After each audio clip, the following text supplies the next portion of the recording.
அஸ்ஸலாமு அலைக்கும் வரஹ்மத்துல்லாஹி வபரகாத்து. அல்லாஹு தாலா குர்ஆனிலே ஃபங்கிஹு மா தாப லக்கும் மினன் நிசா,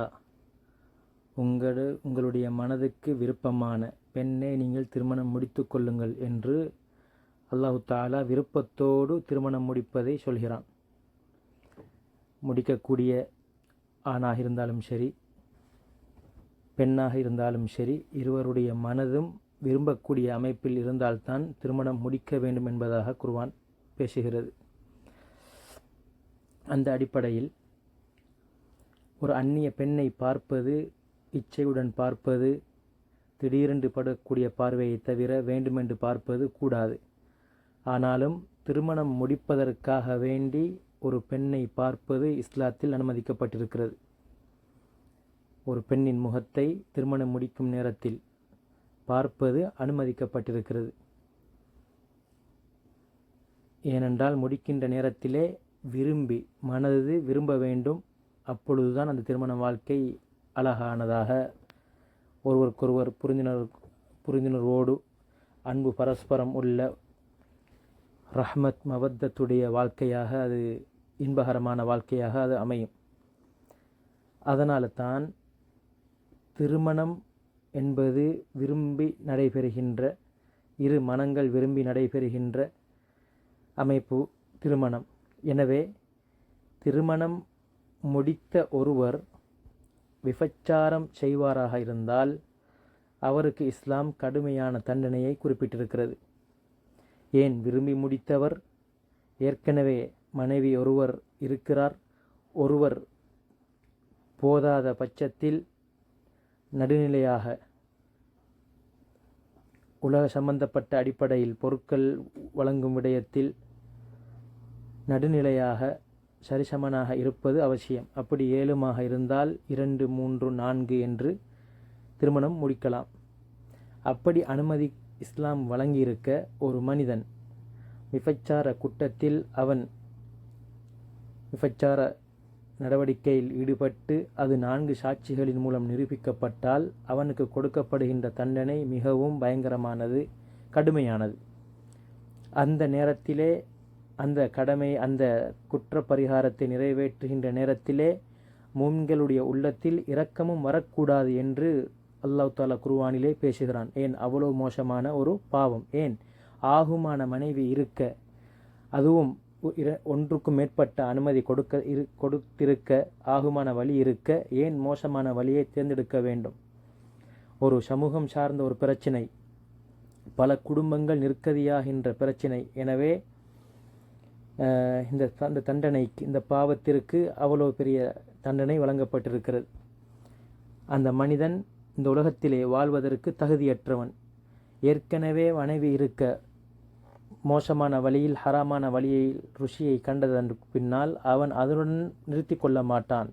அவனுடைய அந்த குற்றச்செயல் இன்னும் தொடரும் என்பதற்காக வேண்டி இஸ்லாம் அவன் உலகத்தில் வாழ்வதற்கு தகுதி இல்லாதவன். எனவே அதற்கான குற்ற பரிகாரத்தை அவனுக்கு நிறைவேற்ற வேண்டும் என்பதாக, கல்லெறிந்து கொல்லப்பட வேண்டும் என்பதாக இஸ்லாம் சொல்லியிருக்கிறது. அந்த தண்டனையை நிறைவேற்றுகின்ற நேரத்திலே அந்த மனிதன் சுத்தவாளியாக, அந்த பாவத்திற்குரிய குற்ற பரிகாரமாக அது அமைந்து விடுகிறது. எனவே அந்த நபரை நாங்கள் இழிவாக பார்ப்பதோ இழிவாக பேசுவதோ கூடாது. அதே நேரத்தில் திருமணம் முடிக்காத ஒருவர் விபச்சார குற்றத்தில் ஈடுபட்டால் இஸ்லாம் சொல்கிறது அவருக்கு 100 கசையடி அடிக்க வேண்டும், 1 வருடம் நாடு கடத்த வேண்டும். ஏனென்றால் அந்த சூழலில் இருந்து அவர் இன்னொரு சூழலுக்கு மாற்றப்பட வேண்டும். எனவே அந்த பழக்கப்பட்ட அந்த பாவம் நடைபெற்ற சூழலில் அவன் இருப்பானாக இருந்தால் அவன் இன்னும் அந்த பாவமான காரியங்களை அதிக அளவில் ஈடுபடுவான் என்பதற்காக வேண்டி அவனை சூழலை மாற்ற சொல்கிறது. எனவே அவன் திருந்து விடலாம். இன்று நாங்கள் பார்க்கலாம், எங்களுடைய அதிகமான நாடுகளில், இலங்கையாக இருக்கலாம், இந்தியாவாக இருக்கலாம், பங்களாதேஷாக இருக்கலாம், அதிகமான இது போன்ற குற்றச்செயல்கள் அதிகமாக நடைபெறுகின்றன. எந்த அளவுக்கு என்று சொன்னால், சிறு பிள்ளைகள் கடத்தப்பட்டு கற்பழிக்கப்பட்டு கொலை செய்யப்படுகிறார்கள். அந்த அளவுக்கு அதிகமான அளவில் இந்த பாவம் ஊடுருவி செல்வதை பார்க்கலாம். 2 வயது கூட பார்க்காமல் எங்களுடைய நாட்டிலே பல விடுத்தங்கள் 2 வயது 8 வயது அதே போன்று 14 வயது 15 வயது எத்தனையோ சம்பவங்கள். ஏனென்றால் அவ்வளோ ஒரு மோசமான ஒரு பாவம். அதிலிருந்து விடுபடுவதற்காக வேண்டித்தான் இஸ்லாம் இவ்வாறான கடுமையான தண்டனையை குற்றப்பரிகாரத்தை வைத்துள்ளது. எனவே திருமணம் முடிக்கின்ற நேரத்திலே இஸ்லாம் சொல்கிறது, விரும்பி முடியுங்கள்.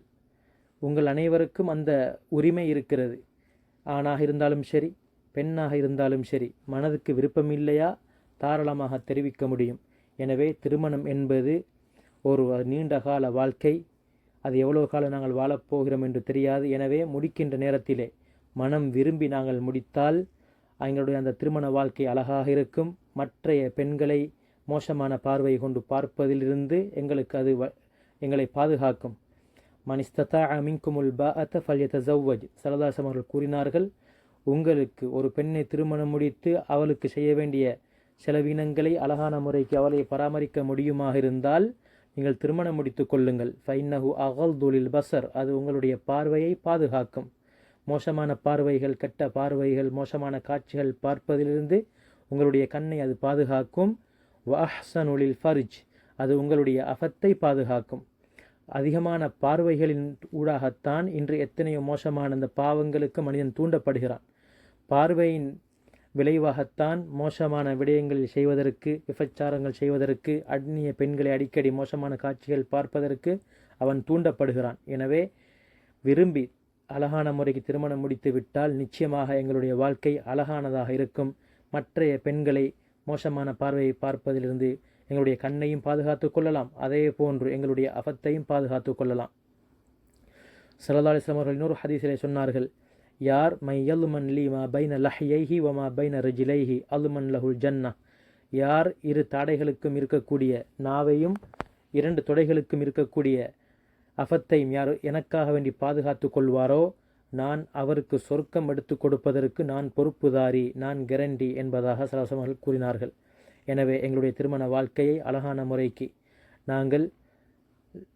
முறைக்கு வாழ்வதன் மூலமாக, மனைவியை உண்மையான முறையில் நேசிப்பதினூடாக எங்களுடைய பார்வைகள் அழகான முறைக்கு சிந்தனைகளை பாதுகாத்து கொள்ள முடியும். வல்ல இறைவன் நம் அனைவருக்கும் நம்மளுடைய திருமண வாழ்க்கையை புரிந்துணர்வுள்ள, பாசமுள்ள, உண்மையான வாழ்க்கையாக ஆக்கி அருள்வானாக. வாஹிர் தாவானா அல்ஹம்துலில்லாஹி ரப்பில் ஆலமீன். அஸ்ஸலாமு அலைக்கும் வரஹ்மத்துல்லாஹி வபரகாத்துஹ்.